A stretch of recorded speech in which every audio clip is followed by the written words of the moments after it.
Bien-aimés dans le Seigneur, que le Père soit glorifié. Voilà, comme d'habitude, c'est toujours pour moi, votre frère, un grand plaisir de venir vous parler. Donc avant de commencer ce discours sur la parole du Créateur, je dois d'abord lui rendre toute la gloire. Père, comme le Mashiach nous l'a enseigné, en tout cas devant toutes les entités visibles et invisibles, je dis que ton nom soit glorifié et que ton règne vienne. Je prie matin, midi, soir. Nous implorons devant toi matin, midi, soir, afin que tu viennes et que tu détruises le règne des nations, afin que tu fasses rentrer tes élus dans la plénitude du royaume véritable. Que ton nom soit glorifié. Au Mashiach, au Christ, au préméné, je dis un double honneur. Voilà les amis. Bon, à la fille et au fils de mon peuple, à ses filles et fils bantous dispersés à travers le monde, vous avez ici mes salutations les plus fraternelles. À la fille et aux fils des nations païennes, mais seulement à ceux-là qui ont véritablement reçu la parole du Créateur et se sont inclinés devant la vérité de la parole, vous avez aussi mes salutations les plus fraternelles. À mes frères, ok, partout à travers le monde, vous qui prêchez cette vérité, vous avez mes salutations les plus distinguées. Continuez le travail. Donc aujourd'hui, voilà, je reviens encore avec une vidéo. Comme vous pouvez voir le titre, vous avez quitté l'Égypte noire et vous êtes revenu blanc. On va parler, ok, de deux personnages. Nasser, qui fut, je pense, le deuxième président de l'Égypte, ok, donc on parle de président, voilà, de l'Égypte actuelle, et on va parler de la personne de Adolf Hitler, ok, on va parler de leurs propos, ok, sur les véritables juifs, ok. Donc ça veut dire quoi? Vous voyez, quand on vous parle de la personne d'Hitler, bon, moi je m'en fous de ce qu'il a fait, hein, ok, c'était un méchant, mais sur la base de ce qu'il a dit, puisqu'il a dit la vérité sur qui sont les vrais juifs, ok, donc on va seulement prendre ces propos-là. Donc si lui, Hitler, qui était méchant, dictateur, qui a tué des gens, ok, a pu reconnaître une vérité, nous allons voir cette vérité, nous allons voir ses propos. Vous voyez, donc ici, pour les raisons de cette vidéo, frères, sœurs, je vais vous donner des informations, ok? Mais cependant, vous devrez coopérer pour bien comprendre ces informations. Donc, vous aurez besoin de votre Bible, ok? Puisque nous allons lire les propos, ok? Les préceptes. Ensuite, je vais donner les titres des documents, ok? Et vous aurez besoin d'Internet pour vérifier, puisqu'on va faire un petit exercice. Je vais vous ramener sur des sites plutôt officiels, ok, qui va vous démontrer sur comment on déportait même les gens et comment on changeait leur nom, ok. Vous voyez, mes frères bantous, tous ceux qui sont dans les Antilles, les îles, vous voyez tous les noms que vous portez là, ce sont les noms des maîtres d'esclaves. Donc nous allons vérifier toutes ces informations là à la lumière des Écritures. Pourquoi? Parce que le Mashiach lui-même dit, vous allez connaître la vérité et la vérité fera de vous des hommes libres. Cette vérité-là qui a été occultée au peuple choisi pendant des années, où on vous a embrouillé avec vos histoires de christianisme, où on vous a blanchi l'histoire, c'est fini. Cette vérité-là ne peut plus être occultée. Voilà, c'est fini ce temps-là. Et ce réveil-là du peuple choisi ne peut pas être arrêté par qui que ce soit. Donc, voilà, premier précepte, ok, que je vais vous donner. Premier précepte, nous allons aller, premièrement, vous pouvez ouvrir vos Bibles, ok, dans le livre des Proverbes, au chapitre 19 du verset 2. Là-bas, il est écrit, le manque de science n'est bon pour personne, ok, ou le manque de connaissance, ou le manque de sagesse selon les versions. Donc, ça veut dire quoi? Quand vous manquez de la science, science c'est savoir, quand vous manquez de connaissance, cela n'est pas bien pour vous.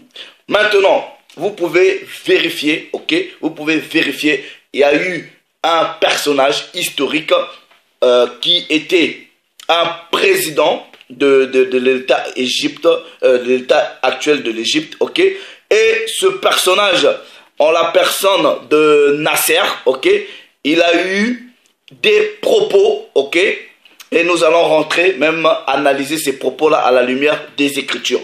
Il a eu des propos en disant, ok, lors d'une interview, ok, ok, il a dit, il s'appelait Nasser Gamal Abdel, ok, il a déclaré à la télé nationale égyptienne, vous pouvez vérifier, ok, il a déclaré ceci: vous, les Juifs, ok, vous ne serez jamais en mesure de vivre ici en paix. Parce que vous avez quitté ici, noir. Mais vous êtes revenus blanc. Et nous ne pouvons pas vous accepter. Oh. Oh. Vous avez quitté, quand il dit ici que vous les Juifs, vous avez quitté l'Égypte étant que des hommes noirs, il faisait référence à l'Exode. Quand les Israélites sont sortis de l'Égypte, Nasser vous dit ici qu'ils étaient noirs. Quelques années plus tard, vous revenez, vous dites que c'est vous les Juifs, ok, mais vous êtes devenus blancs. Il dit là, non. Cette transformation-là, vous devez nous expliquer. On ne comprend pas. Comment vous êtes partis de chez nous étant des hommes noirs et vous revenez des milliers d'années plus tard, vous êtes des blancs? Non, c'est pas possible. C'est pas possible. Et Nasser n'est pas le seul personnage à reconnaître la supercherie de ceux qui se disent juifs et qui ne le sont pas, qui sont la synagogue de Satan. C'est ce que Apocalypse dit dans Apocalypse chapitre 2 du verset 9 ou Apocalypse 3 du verset 9. Je connais ta tribulation, je connais ta pauvreté, malgré que tu es riche. Je connais aussi la calomnie de ceux qui se disent juifs, mais qui ne le sont pas et qui sont la synagogue de Satan. Maintenant, Hitler aussi va emboîter les pas, ok, à ce que Nasser va aussi dire, ok. Donc, bon, on va dire, Hitler avait déjà dit ses propos, ok, même avant Nasser, ok. Donc, nous allons voir ce qui a été recorded, comment on dit, documenté, ok, dans un livre, les propos de Hitler sur les faux juifs de la synagogue de Satan, ok. Vous voyez, malgré que, bon, on va pas voir ce côté-là, parce que nous, on se concentre sur ce qu'il dit à propos des juifs, ok. Il y a un livre, ok, vous pouvez acheter ce livre. Le livre, je vais vous donner le titre, ok, du livre. Bon, le titre, je l'ai en anglais, ok. Donc, l'auteur, il s'appelle plutôt Robert Edwin Epstein, ok. Le titre du livre en anglais c'est The Nazis, ok. So World War II, donc les nazis, Deuxième Guerre mondiale. Si vous achetez ce livre, il coûte pas cher. Vous voyez The Nazis, ok. World War II. Vous voyez Hitler est là. Vous pouvez le trouver sur Amazon. Maintenant, vous allez dans la page, je pense, 139, ok. On a documenté, ok, les propos que Hitler avait tenus concernant ceux qui se disent juifs, ok. Regardez, ok. Nous allons aller lire ce que Hitler a dit par rapport à ces juifs-là. Donc, là-bas, on a documenté une conversation que Hitler était en train d'avoir avec ses soldats, ok. Il dit là-bas, ok, and then Hitler said even is, ok, je vais faire la traduction, ok. Il dit, Hitler dit même, ok, étant que mort, il va toujours commencer la Troisième Guerre mondiale. Et l'un de ses soldats lui demanda, et comment? Hitler répondit, ok, le jour où l'humanité comprendra que j'essayais de défendre cette nation, en parlant de l'Allemagne, ok, à partir de ce moment-là, ok, la troisième guerre va commencer. Maintenant, il dit, ok, regardez, il dit, à partir de ce moment, l'humanité apprendra aussi que j'essayais seulement de sauver ma patrie, en parlant de l'Allemagne, des francs-maçons, des Illuminati et des Juifs. Regardez, et il dit, si les Américains gagnent la guerre, alors ils vont conquérir le monde et nous serons les esclaves des Juifs pour toujours. Et les Juifs essayeront même de conquérir Dieu. C'est les propos de Hitler. Ok? Je vous fais une traduction puisque c'est en anglais. Regardez. Maintenant, Hitler pose la question aux soldats. Il dit, est-ce que tu sais que l'Amérique, est-ce que tu sais ce que l'Amérique a en sa possession? Le soldat lui répond, non. Regardez la réponse d'Hitler. Les Américains ont entre leurs mains les bijoux de Dieu. Les Américains ont volé les précieux bijoux de Dieu. Et le soldat lui demanda, qui sont ces précieux bijoux? Hitler dit, l'Amérique a volé les Juifs. Les Juifs de Dieu, ces bijoux, ces nègres. Oh. Il dit, les vrais Hébreux. Après il dit, wow, ok. What a foolish move. Donc, une action ou un mouvement fou. And a direct challenge to God. Donc, il dit, mais c'est de la folie de faire ça. En fait, c'est un challenge direct au Créateur.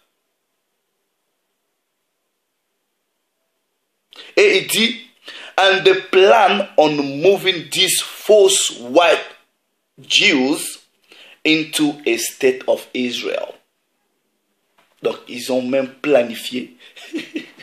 Mais Hitler, là, il avait quand même la révélation. Donc, il dit, ils ont planifié. Vous voyez, quand ils ont fait leurs histoires, ils ont créé leur état, là, soi-disant. Ok? Hitler connaissait déjà ces plans-là. Et il vous dit, quand il dit, les Américains ont volé les bijoux de Dieu. Dans les bijoux de Dieu, dans la parole, le Père dit quoi? Israël, c'est qui? Israël, c'est qui? Hitler savait en disant, l'Amérique a volé des négros, des true Jews, des true Israelites, des vrais Juifs. Vous pouvez acheter le livre, les documents officiels sont là. Ok? Maintenant, on va vous prouver même la supercherie selon les Écritures. Vous voyez, quand ils ont créé leur état soi-disant d'Israël, ils ont menti, ils ont parlé, ouais, le retour soi-disant d'Israël, ok, à la terre promise. On va vous prouver, selon les prophéties bibliques, premièrement, les vrais Israélites n'habitent pas en Israël. En tout cas, quand la majorité, puisqu'il y a quand même quelques frères bantous qui sont restés, ok, qui sont maltraités, marginalisés, ok. Mais en dehors de ça, nous allons voir ceux qui se disent juifs. Il y a un petit test, ok, qu'on va leur présenter pour voir s'ils vont réussir au test ou non, ok.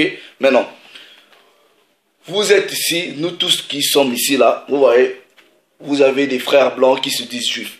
Essayez seulement de leur poser la question de savoir, tu es juif, tu es de quelle tribu? Ils savent jamais de quelle tribu, ils disent seulement qu'ils sont juifs. Mais, ok, vous êtes juif ou hébreu ou quoi que vous voulez, mais vous êtes de quelle tribu? Ils pourront jamais vous dire, ouais, ben, je suis danite, je suis de la tribu de Asher, oh, je suis de Nephtali. Jamais, jamais. Vous avez déjà entendu eux parler des histoires de tribus. Ils disent seulement qu'ils sont juifs et pour vous embrouiller, ils sont là dans un mélange. Ils ne peuvent pas s'identifier. Il y a 12 tribus. Donc toi qui se dis soi-disant juif ou quoi que ce soit là, tu es de quelle tribu? Ils ne pourront jamais vous définir de quelle tribu ils sont. Si vous avez des amis juifs, vous travaillez avec ou quoi que ce soit, posez-leur la question. Ok, tu es juif, tu es de quelle tribu? Ils ne sauront jamais. Premier test. Deuxième test, ok. Nous allons aller dans les prophéties bibliques, ok, pour voir Deutéronome chapitre 28. Ça là, ça c'est ce que, c'est ce que ça, en tout cas, ça les tue et ils n'ont aucun argument, alright, pour justifier Deutéronome chapitre 28, ok? Nous allons aller dans Deutéronome chapitre 28 parce qu'il n'y a qu'un seul peuple, ok? Il n'y a qu'une seule race qui remplit les conditions de Deutéronome chapitre 28. Et ce n'est pas les blancs de la synagogue de Satan. Je suis désolé. Non, ce n'est pas vous. Puisque les prophéties et l'histoire et ce qui s'est passé va vous prouver que vous êtes des menteurs, des usurpateurs, vous êtes des satanistes, ok? Puisque vous opérez avec le mensonge et le mensonge c'est du malin. Deutéronome chapitre 28, ok? Avant d'abord que j'aille dans Deutéronome chapitre 28, je dois d'abord prendre le contexte général du livre de Deutéronome. Parce que la Bible, ça se comprend précepte sur précepte, ligne sur ligne, précepte sur précepte, un peu ici, un peu là. Donc je repars au chapitre 1er, le verset 1. Deutéronome chapitre 1, le verset 1. Il est écrit: voici les paroles que Moïse adressa à tout Israël. Donc le contexte ici, Moïse s'adresse à Israël. Il ne s'adresse pas aux nations, il ne s'adresse pas aux Philistins, il ne s'adresse pas aux Éthiopiens, il ne s'adresse pas aux Édomites, mais il s'adresse à Israël. De l'autre côté du Jourdain, dans le désert. Dans la plaine vis-à-vis de Choup, entre Paran, Tophel, Laban, Hatzeroth et Di-Zahab. Donc la parole ici vous dit que Moïse s'adressait à tout Israël. Donc nous partons maintenant dans le chapitre 28. À cause du temps, vous prenez du verset 1, ok, jusqu'au verset 14, le Père dit, ok, on va parler des bénédictions. Il dit: si tu obéis à la voix de l'Éternel, ton Dieu, en observant et en mettant en pratique tous ses commandements que je te prescris aujourd'hui, l'Éternel, ton Dieu, te donnera la supériorité sur toutes les nations de la terre. Vous le lisez de 1 jusqu'à 14, c'est que des bénédictions. Maintenant, à partir de 15, on dit: mais si tu n'obéis point à la voix de l'Éternel, ton Dieu, si tu n'observes pas et ne mets pas en pratique tous ces commandements et toutes ces lois que je te prescris aujourd'hui, voici toutes les malédictions, ok, qui viendront sur toi et qui seront ton partage. Maintenant, ok, on vous dit les malédictions seront le partage, ok. Maintenant, regardez très bien, ok, il y a une mention très spéciale puisque la parole va vous dire les malédictions vont être les signes, ok. Regardez au verset 46, regardez bien, ok. Elles seront à jamais, ok, elles seront à jamais pour toi et tes descendants, ok, comme des signes et des prodiges. Donc ça veut dire quoi, ok? Vous allez reconnaître qui est le véritable peuple, ok, d'Israël à partir de ces malédictions-là, puisqu'on dit ces malédictions-là seront pour toi. C'est-à-dire, quand on dit pour toi, c'était ceux qui étaient présents, mais aussi pour tes descendants, ceux qui vont venir après, c'est-à-dire nous. Comme un signe et des prodiges. Nous repartons maintenant, on va lire quelques malédictions, ok? On va lire quelques malédictions, ok?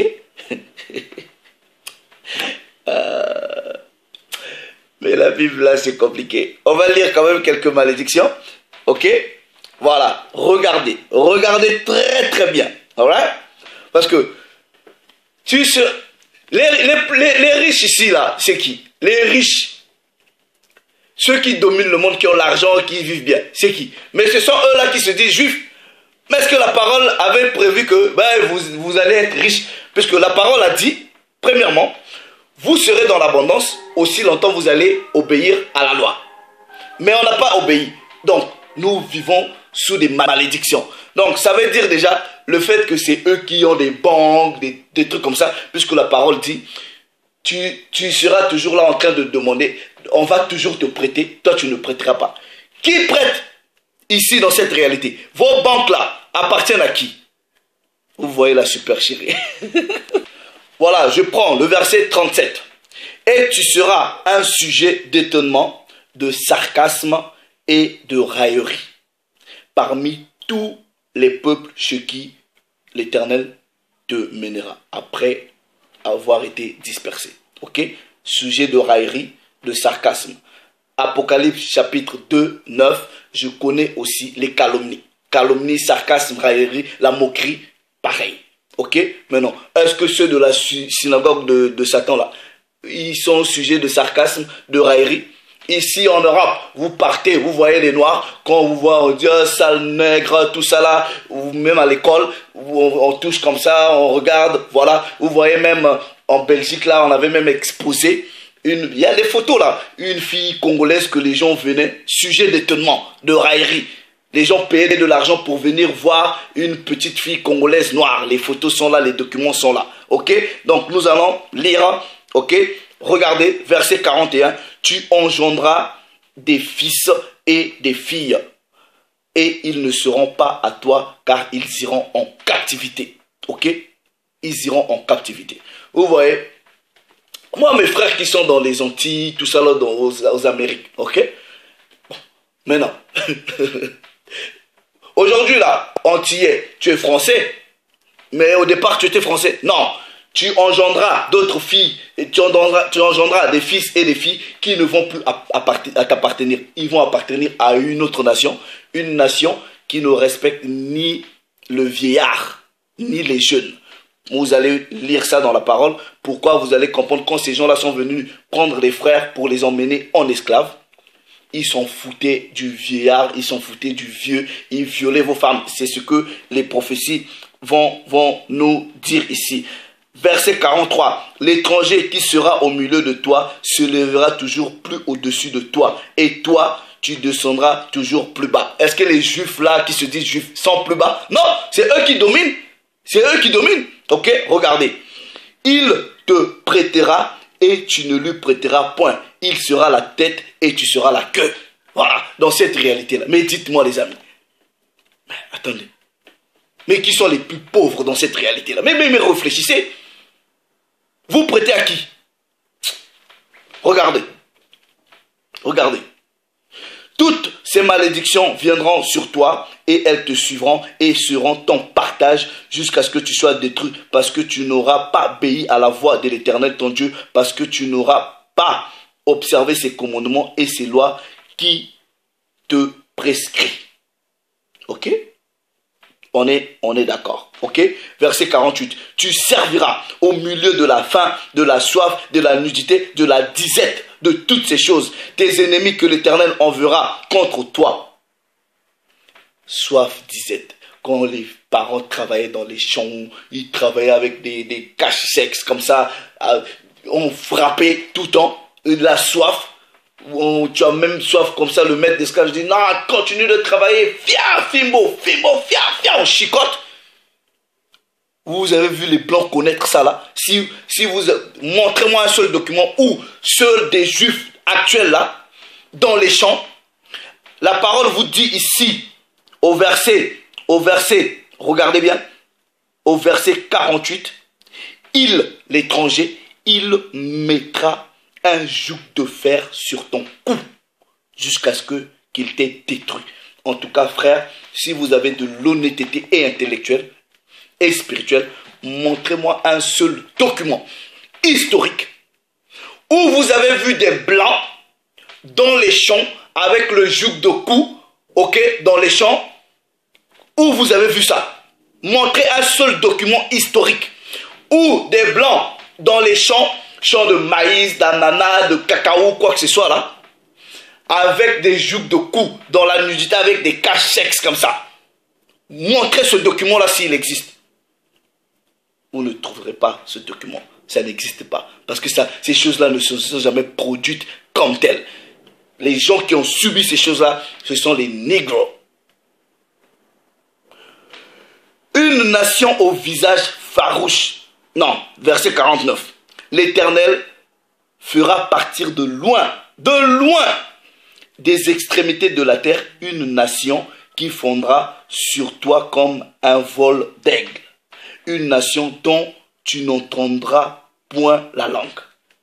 Mais quand ces gens-là sont venus prendre les frères, tout ça là, est-ce que ces gens-là comprenaient les langues, comprenaient l'espagnol, le français, l'anglais? Non! Ils avaient le visage farouche. Bizarre. Vous lisez tout, ok? Vous lisez tout et vous allez comprendre que ces malédictions-là, ok? J'ai pas envie de, puisque à cause du temps, ces malédictions-là ne sont tombées que sur les négros, pas sur une autre personne, ok? Quand vous lisez l'une des malédictions, on vous dit, tu auras une femme, c'est quelqu'un d'autre qui couchera avec. Parce que, vous voyez, quand ces gens-là sont venus prendre des gens en esclavage, vous êtes en couple comme ça, on vous prend, on viole votre femme, on couche devant vous, ok? Ça s'est passé comme ça. Rien de nouveau. Il y a même en Centrafrique, là, un procès des soi-disant militaires français, quand ils sont partis intervenir en Côte d'Ivoire, en Centrafrique, ils ont violé. C'est comme ça. Ça reste dans leur ADN. Ils violent.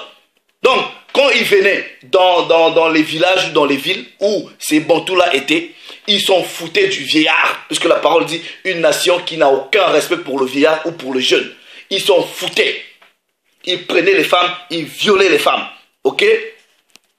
L'Éternel te frappera au verset 60. Au verset 60. Il emmènera sur toi toutes les maladies d'Égypte devant lesquelles tu tremblais et elles s'attacheront à toi. Plusieurs maladies. Bon, vous voyez, l'Égypte a deux significations dans la Bible et je vais l'expliquer. Okay? Quand on parle des maladies d'Égypte, donc, premièrement, il y a aussi l'Égypte, ça représente le bourreau, le maître d'esclaves, la servitude. Donc, vous allez remarquer que ils créent des virus. Il y a plusieurs campagnes de vaccination où ils ont, vous voyez, comment on appelle, poliomyélite. Ils ont vacciné des gens comme ça pour les handicaper, ok? Ils font des... Écoutez, je travaille dans la santé. Quand je discute avec des professeurs, il y a des choses qui me disent, je suis choqué. Vous voyez? Donc, les maladies d'Égypte vont aussi être des maladies qui sont fabriquées, ok, pour le contrôle de population et des maladies qui visent les Noirs. Ça, même les Blancs honnêtes font des vidéos pour vous dire, des professeurs, des scientifiques, qui font des vidéos pour dire, même au niveau des États-Unis, voilà, même les eaux sont empoisonnées, plein de trucs sont empoisonnés pour tuer les Noirs. C'est les maladies d'Égypte. Regardez, ok? Maintenant, une des malédictions, ok? Nous allons lire ça au verset 68, on dit, l'Éternel te ramènera sur des navires en Égypte. Ok? Te ramènera sur des navires en Égypte. Vous allez déjà comprendre, parce qu'on parle de l'Égypte à deux sens, à le sens spirituel et le sens physique. Quand on dit ramener en Égypte, c'est que vous étiez déjà, puisque ramener c'est un retour, ok?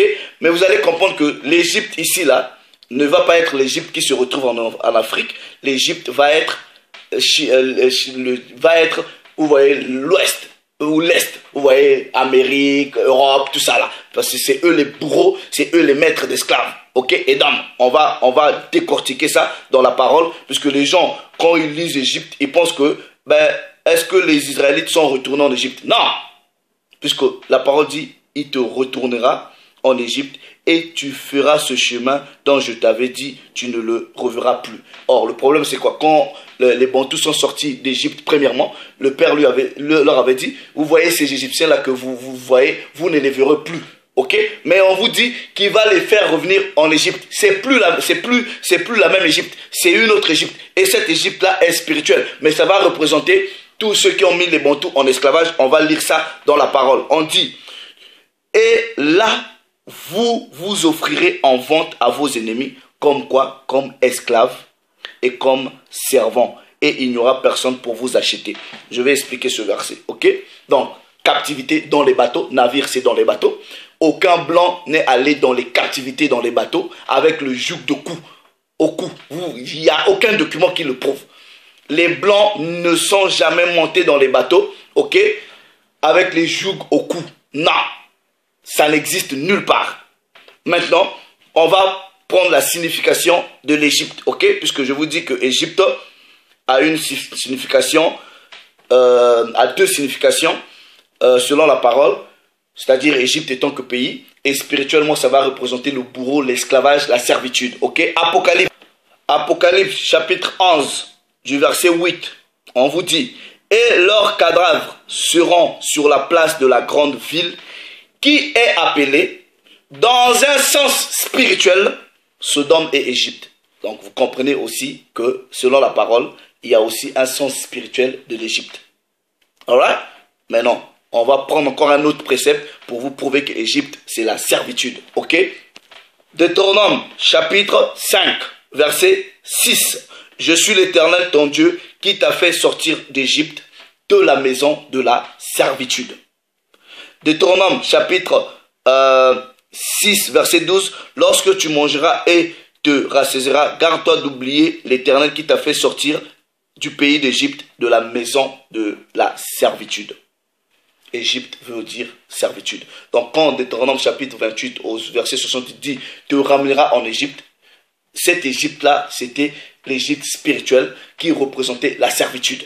Et les gens y sont allés dans les bateaux avec le joug de fer pour travailler dans les champs. Tu planteras, mais tu ne mangeras pas. Ça veut dire quoi? Tous ceux qui ont travaillé dans les champs, dans la souffrance, ok, ils plantaient la vigne, c'est l'homme blanc qui mangeait, qui buvait. Ils plantaient le cacao, ils travaillaient dedans. Eux, ils ne profitaient pas de ça. Tu seras maudit dans les champs, dans le travail que tu fais pour l'homme blanc, et maudit dans la ville. C'est-à-dire, on vous met dans les bougainvilles, dans les cités, on vous entasse. Vous vivez dans la misère. C'est prophétique. Et ces malédictions-là ne sont tombées sur personne, ok, que sur les Bantous. Ouais. Maintenant, regardez ceci, ok. Vous pouvez faire cet exercice avant que je lise quelques préceptes. Vous allez aller sur ce site internet. Vous allez vous remarquer que tous les frères qui sont partis, puisque je vais faire une vidéo sur les différentes captivités. Plus vous allez remarquer que principalement, Judas a été dispersé dans les 4 coins de la planète. J'expliquerai ces différentes captivités-là, ok? Maintenant,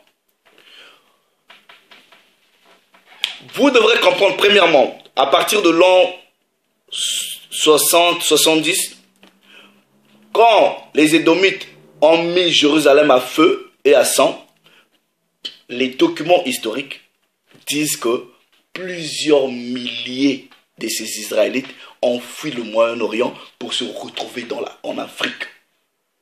Plusieurs, ok? Maintenant, plusieurs maintenant vont être pris au niveau de l'Afrique pour être ramenés dans les bateaux, dans les captivités. Et on va changer leur nom, ok? Je vais vous donner un site officiel, ok?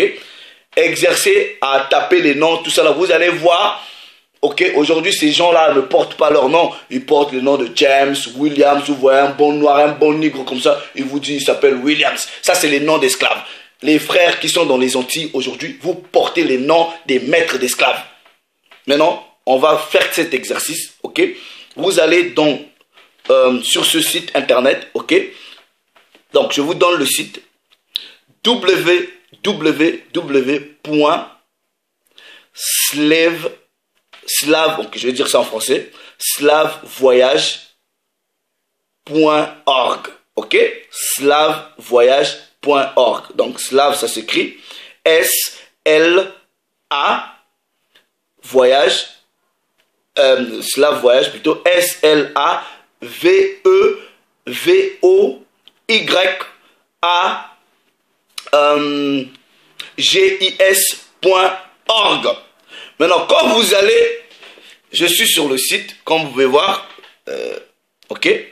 Maintenant, si vous ouvrez le site, à gauche, vous allez voir, bon c'est en anglais, hein, mais c'est facile à comprendre, ok. À gauche, vous allez voir, on vous met en fait, des rubriques de recherche. Research for African, ok? On vous dit, vous pouvez taper African name ou le nom du bateau, ok? Maintenant, on va vous prouver que, avant que même nos noms là soient changés ou quoi que ce soit là, ok? Tout ça là, c'est l'œuvre de l'homme blanc, ok? Tout ça là, c'est l'œuvre de l'homme blanc. Vous allez remarquer que la plupart des gens portaient des noms hébraïques, ok? Maintenant, je teste d'abord. Je prends d'abord un nom congolais, par exemple. Ou Ilunga. Je vais voir si Ilunga. Je pense que j'avais essayé quelques noms congolais. J'ai vu les Malonga. Non, Ilunga n'est pas là. Je vais essayer Malonga. Pour voir. Je pense que j'avais essayé même Malonga. Vous pouvez faire cette... Ah, voilà. Bon. Attendez. Il n'y a pas Malonga, mais il y a Emalonga. Ok? Donc, je vais essayer un autre nom. J'avais... Ok. Attendez. Bon, je vais essayer Silas. Ok. Attendez. Je vais mettre... Bon, je vais juste essayer comme ça. Hein. Je sais pas. J'avais déjà essayé. Regardez. Bon. Non, il y a... Il y a les Silodé, Sili, Sila, Asilas. Bref. Ça va vous donner une liste des noms. Ok. Par exemple, vous voyez, il y a quelqu'un qui s'appelle Mvuzila, qui a été déporté du Congo et transporté. Il est du Congo à Luango, en Angola, et directement à Cuba. Ok. Pour aller travailler dans les champs. Maintenant, la supercherie, c'est quoi? Regardez. Quand vous mettez, on va prendre les noms. Quand vous mettez Ya, mettez seulement Ya. Y-A-H sur la rubrique de recherche là. Quand vous cliquez à recherche, vous allez voir, ok, que plusieurs des gens qui portaient des noms hébraïques, ok, vous voyez, donc il y a toujours le diminutif de Ya, Benaya, Ania, ok, donc Dawad, Bandaya, il y a toujours le diminutif de Ya, puisque les noms bantou, vraiment hébreux, vous voyez, il y a toujours le truc de Ya dedans. Vous faites cet exercice, il y a plusieurs noms, vous allez, exercez-vous, hein, mettez vos noms de famille, des trucs comme ça, vous allez voir, donc ça vous donne les villes de départ et les villes d'arrivée. Mais ces gens-là qui portaient leur nom ici, là, quand ils arrivaient là-bas, on leur changeait des noms puisqu'ils appartenaient à notre peuple. On leur donnait le nom de Williams. Vous voyez même l'histoire de Kunta Kinte là. On dit non, toi c'est Toby. Mais il vous illustre la vérité de ce qui s'est passé. Ok? Donc, le site c'est Slave Voyage. Bon, okay, Slave W-W-S-L-A-V-E et voyage au pluriel. Donc, S à la fin, .org. Faites cet exercice. Mais dès que vous essayez de mettre un nom avec Ya, vous verrez plusieurs personnes avec des noms hébraïques qui sont partis de l'Afrique pour partir dans les captivités. Ok? Et il y avait même des bateaux qui s'appelaient Jésus-Christ. Des bateaux d'esclaves qui s'appelaient Jésus-Christ. Vous pouvez vérifier, c'est un site officiel. Maintenant, la supercherie, c'est quoi? Quand ils ont créé leur État d'Israël, là, ils ont dit, ouais, les Israélites, soi-disant, le retour à Israël. Vous êtes des menteurs, puisque la parole va vous confondre, ok? Les vrais Israélites ont été dispersés dans les 4 coins de la terre, ok? Mais non, le retour ne s'est pas encore produit, ok? Puisque Israël est habité par les bâtards, ok? Les étrangers, ok? Une prophétie, en tout cas plusieurs prophéties qui étaient dites sur la parole, c'est que quand le Créateur lui-même va ramener Israël sur sa terre, il aura la paix. Il aura la paix, on va lire ça. Mais soi-disant vous, soi-disant les Juifs là, vous, soi-disant vous êtes revenus sur votre terre. Pourquoi vous tuez les Palestiniens? Vous avez toujours les histoires de guerre chez vous. Mais les prophéties bibliques disent que quand vous serez sur votre terre, il n'y aura pas la guerre. Expliquez-nous, nous allons lire, ok? Regardez, je prends le premier précepte dans Ézéchiel. Ok, Ézéchiel, je vais lire à partir du chapitre 34. Ézéchiel, chapitre 34. Ézéchiel, chapitre 34. Je lis à partir du verset 11. Ok? Car ainsi parle le Seigneur, l'Éternel. Voici, j'aurai soin moi-même de mes brebis, en parlant de Yachara là, et j'en ferai la revue.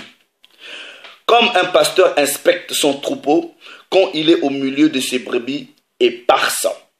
Ainsi je ferai la revue de mes brebis et je les recueillerai de tous les lieux où elles ont été dispersées au jour des nuages et de l'obscurité. Je les retirerai d'entre les peuples, je les rassemblerai de diverses contrées et je les ramènerai dans leur pays. Je les ferai paître sur les montagnes d'Israël, le long des ruisseaux et dans tous les lieux habités du pays. Je les ferai paître dans un bon pâturage et leur demeure sera sur les montagnes élevées d'Israël. Là, elles reposeront dans un agréable asile. Le repos, vous êtes tranquille. Ok? Et elles auront de gras pâturages sur les montagnes d'Israël. C'est moi qui ferai paître mes brebis. C'est moi qui les ferai reposer, dit le Seigneur l'Éternel. Je cherchais celle qui était perdue. Je ramènerai celle qui a été égarée. Je poncerai celle qui est blessée et je fortifierai celle qui est malade. Mais je détruirai celles qui sont grasses et vigoureuses. Je veux les paître avec justice. Les grasses et les vigoureuses, c'est vous avez mal bouffé, ok? Vous avez bu le vin de la prostituée, donc vous vous êtes engraissé.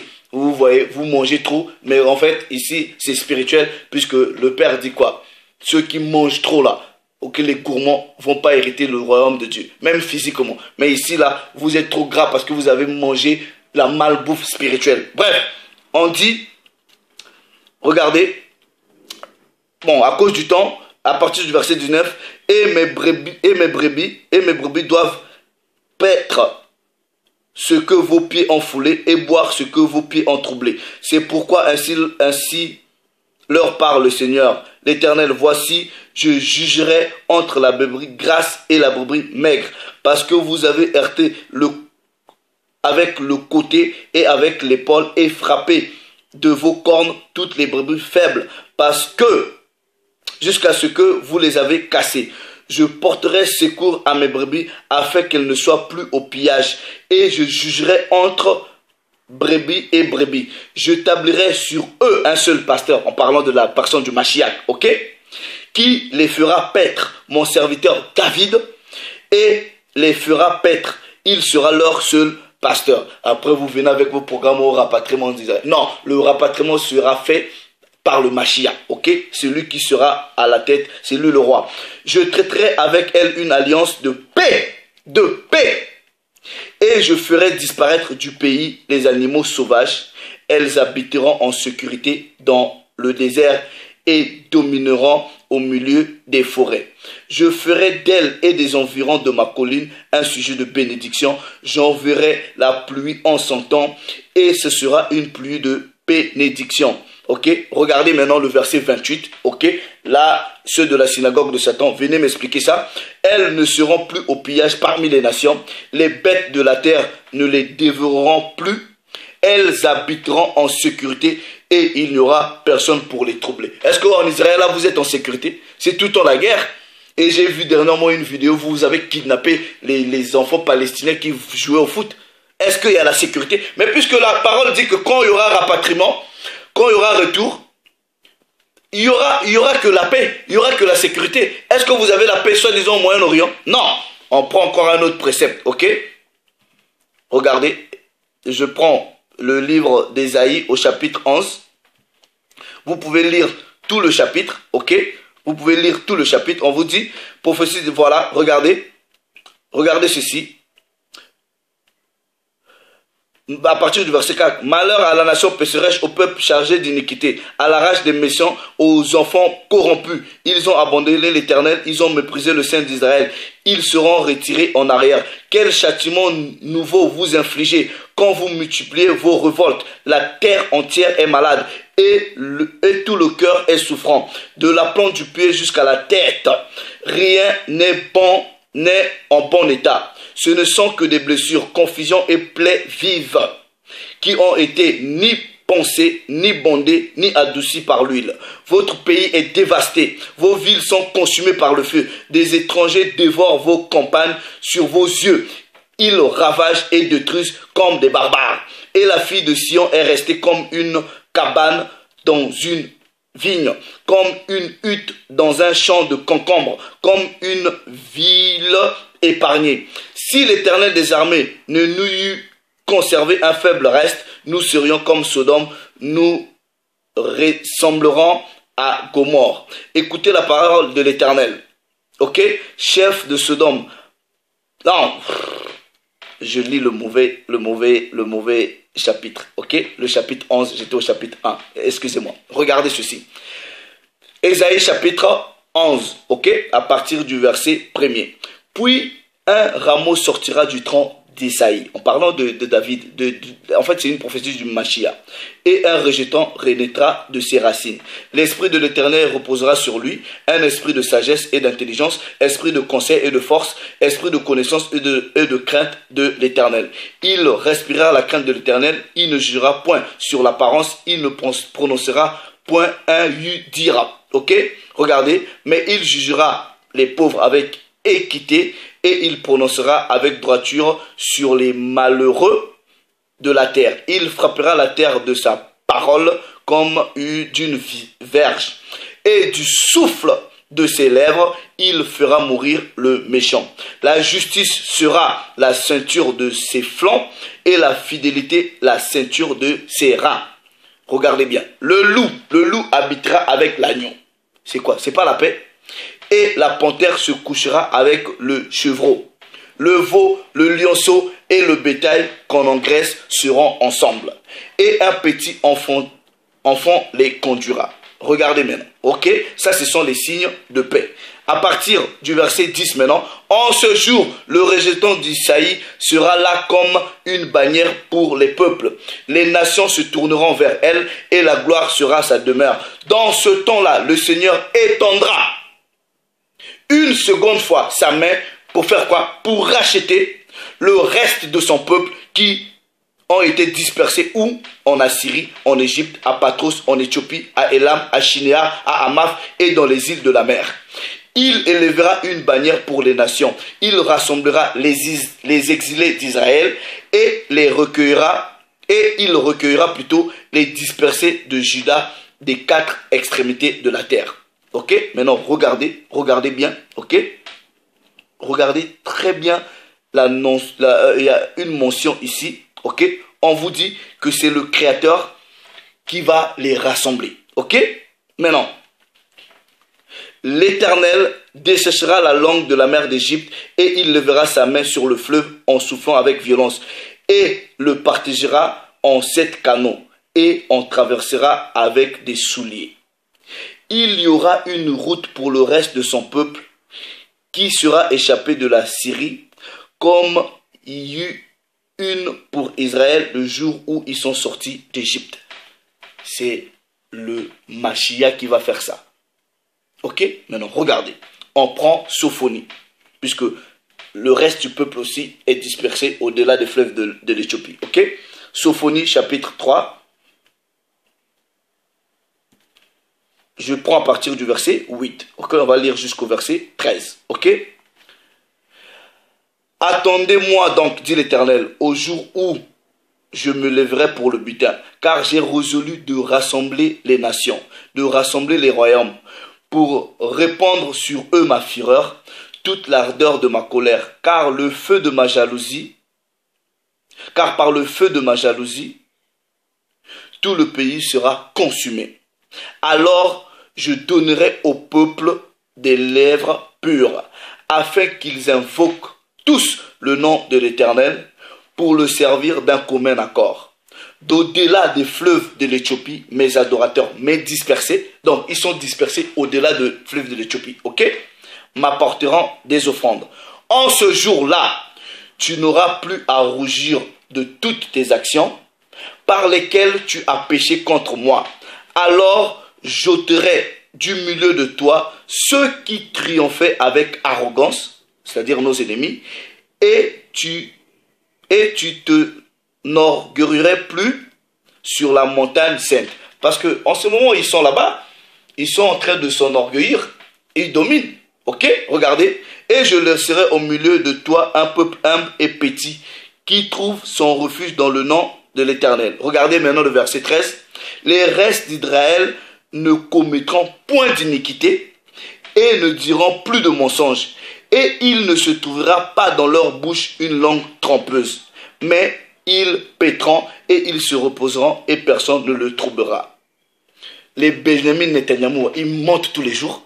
Ils sont pleins d'iniquité, ils tuent tous les jours. Mais la parole dit, quand il y aura rassemblement, ok, il n'y aura plus de méchants. Les restes d'Israël ne commettront plus d'iniquité et ils ne diront plus de mensonges. Ces juifs-là mentent tous les jours.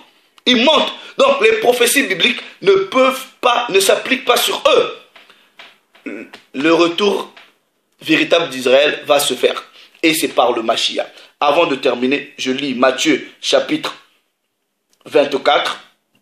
Du verset 31, il est écrit, et il enverra ses anges avec la trompette retentissante, et ils rassembleront ses élus des quatre vents depuis une extrémité des cieux jusqu'à l'autre. Je m'arrête là, le Père s'est glorifié. Ok? Donc, même les personnages politiques savaient qui étaient les vrais Israélites. La Bible vous dit, quand nous serons sur notre terre, il y aura la paix. Jusqu'alors au Moyen-Orient, il n'y a pas la paix. Vous vous entretuez, vous tuez des gens, vous êtes un État terroriste. Donc je m'arrête là. La gloire a été donnée au Père, au Créateur de toutes choses. Vérifiez toutes ces informations, retenez ce qui est bon et rejetez-vous du mal. Hitler savait qui étaient les vrais Hébreux. Nasser a dit, vous êtes sortis de l'Égypte étant des Noirs, mais vous revenez plus tard étant des Blancs. Non, on peut pas vous faire confiance. Shalom, le Père s'est encore glorifié.